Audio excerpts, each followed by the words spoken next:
பள்ளியில ஒரு பெண் இறந்தாங்க. அந்த பெண்ணுக்கு இதுவரைக்கும் தீர்வு கிடைச்சிருக்கா? ஏன் கிடைக்கல? ஏனென்றால் இந்த ஆட்சி என்ன ஆட்சி? பார்வையற்றோர்களை துன்பப்படுத்துகின்ற ஆட்சி. துன்பப்படுத்துகின்ற ஆட்சியில் நம்ம என்ன பண்றோம்? பயணம் பண்ணிக்கிட்டு இருக்கோம். பயணம் பண்ணக்கூடிய ஆட்சி. இந்த 20 பார்வை மாற்றுத்திறனாளியினுடைய அரசாணை அதை ஏன் பிறப்பிக்கல அப்படின்ட்டு தான் நம்ம என்ன பண்றோம் கேட்டுட்டு இருக்கோம். ஏன் சடனாக 24 பிறப்பிச்சீங்க அப்படின்றது ஒரு கேள்வி. அப்ப பார்வை மாற்றுத்திறனாளிகளை நிற்க வைத்து சுடுவீர்களா?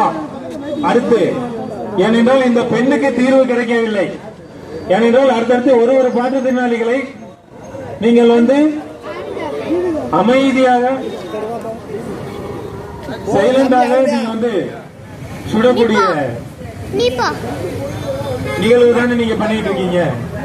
ஏன் மாற்றுத்திறனாளினா ஏன் அவ்வளவு ஒரு கேவலமா போயிட்டோமா?